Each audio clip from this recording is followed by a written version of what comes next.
Interné depuis le lundi 21 octobre 2024 à l'hôtel Béatrice dans la commune de La Gombe, les membres de la commission économique et financière de l'Assemblée nationale ont eu l'honneur de recevoir le mardi 22 octobre 2024 la visite du président de l'Assemblée nationale, le professeur Vital Kamerhe, accompagné de l'honorable rapporteur Jacques Joly. Le numéro 1 de la Chambre basse du Parlement a voulu, à travers cette visite, s'enquérir de l'avancement des travaux et transmettre les directives du bureau à cet organe technique de l'Assemblée nationale pour lui permettre de faire un examen approfondi du projet de loi de finances 2025 avant de le soumettre au débat à la plénière. Les orientations du speaker de la Chambre basse du Parlement ont tourné autour de l'amélioration du social des Congolais. Vital Kamerhe a insisté sur la répartition équilibrée des ressources de l'État et de la maximisation des recettes à travers la digitalisation et la rigueur dans le travail. Nous sommes avant tout les représentants du peuple et que le budget,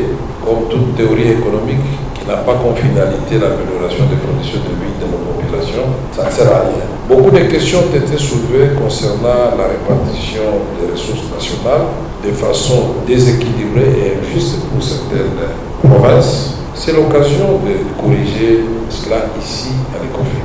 Il faudra respecter la chaîne des dépenses en évitant tout dépassement budgétaire et faire le monitoring de l'état de l'exécution budgétaire, a martelé le speaker de la Chambre basse du Parlement. Pour le professeur Vital Kamerhe, il faut rééquilibrer les dépenses de consommation et les dépenses d'investissement ainsi que la disparité salariale. Ces élus nationaux doivent examiner minutieusement des programmes lancés par le gouvernement à l'instar de la gratuité de l'enseignement et de la couverture santé universelle, ceci pour le bien de la population congolaise qui attend beaucoup de cette législature. Le professeur Vital Kamerhe s'est fait compléter par 3 éminents experts en finances publiques, à savoir le professeur Mabi Moulumba qui a exposé sur le rôle de la reddition des comptes dans les budgets de l'État, le professeur Mokonda Bonza Florentin qui a développé son exposé sur le rôle de l'investissement dans la croissance économique d'un pays et l'honorable Alain Ngunda, ancien rapporteur de la commission ECOFIN du Sénat. Les travaux en sous-commission vont se poursuivre jusqu'au 28 octobre prochain et vont être immédiatement sanctionnés par l'ouverture des débats en plénière.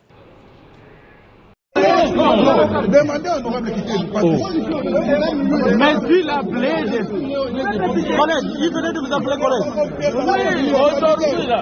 Capitaine, je ne sais pas tout ça. Chaque fois. Je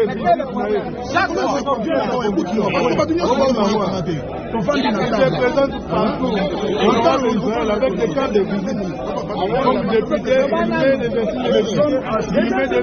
Boro Jean-Marc, la délégation du REPECAV, composée essentiellement de plusieurs experts en santé publique et santé clinique, mène ses plaidoyers afin de sensibiliser l'autorité budgétaire à venir en appui au programme élargi de vaccination dans l'examen du projet de loi des finances 2025. Nous sommes venus échanger avec le président sur notre réseau. Notre réseau, c'est le REPECAV, réseau des parlementaires congolais pour l'appui à la vaccination. Ce réseau, c'est un réseau des députés ou des parlementaires engagés pour assurer un plaidoyer pour l'appropriation et le financement durable de la vaccination en République démocratique du Congo. Et ce réseau fonctionne au sein de l'Assemblée nationale, réunit les députés nationaux ainsi que les sénateurs. Nous avons un grand rôle à jouer, comme vous le savez. Notre pays, tout au début, n'arrivait pas à financer les opérations de vaccination. Également, on a vu la couverture vaccinale des enfants était trop faible, ainsi qu'il y a plusieurs épidémies de maladies évitables par vaccination qui sont apparues. C'est comme ça que nous avons trouvé, nous, en tant qu'autorité budgétaire, ainsi que contrôleurs, de mettre en place ces réseaux pour pouvoir accompagner l'Assemblée nationale, pour pouvoir mobiliser des ressources nécessaires auprès de notre gouvernement afin qu'il puisse participer activement à financer les opérations de vaccination dans notre pays. Nous avons reçu vraiment une grande ouverture près du président. Il a été très positif. Il nous a assuré de nous accompagner dans le cadre de travail que nous sommes en train de faire, afin que nos enfants, chacun dans le cas où il se trouve, puisse arriver à être vaccinés.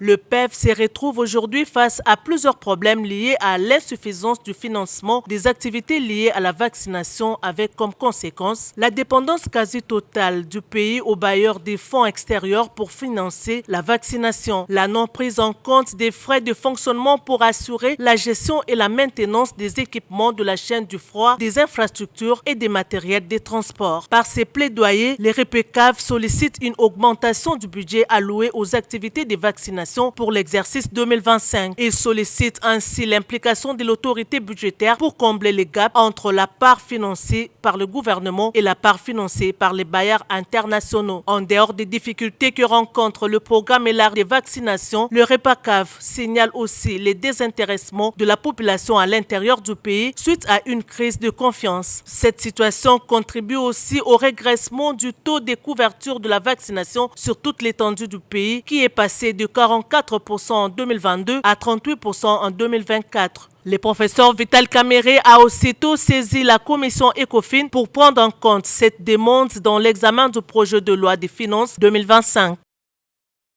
Dépôt des résolutions de la première session extraordinaire du Conseil supérieur de la Cour des comptes, le président de l'Assemblée nationale, le professeur Vital Kamerhe, a échangé le mardi 22 octobre 2024 avec le premier président de la Cour des comptes, Jimmy Munganga Ngwaka, venu lui présenter les résolutions de la première session extraordinaire du Conseil supérieur de la Cour des comptes tenue du 7 au 11 octobre dernier. La Cour des comptes de la République démocratique du Congo avait organisé les premières assises de son Conseil supérieur.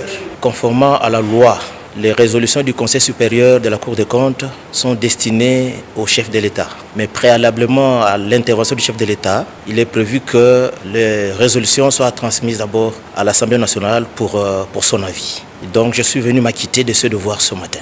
Ce que je peux vous dire, c'est que ces résolutions concernent le recrutement de magistrats à la Cour des comptes, la célébration du départ à la retraite des magistrats qui étaient retraités en 2022 par les ordonnances du chef de l'État. Les résolutions concernent également le départ à la retraite des magistrats qui ont atteint l'âge de la retraite, soit 70 ans, après avoir rendu de bons et loyaux services à la nation. On a également examiné la question relative à la promotion de certains magistrats à la Cour des comptes. En effet, conformément aux prescrits de l'article 41 de la loi organique numéro 18/024 du 13 novembre 2018 portant composition, organisation et fonctionnement de la Cour des comptes ainsi que l'article 33 du règlement intérieur du Conseil supérieur de la Cour des comptes, les propositions du dit Conseil relatives à la carrière des magistrats doivent recevoir l'avis de l'Assemblée nationale avant leur sanction par l'ordonnance présidentielle.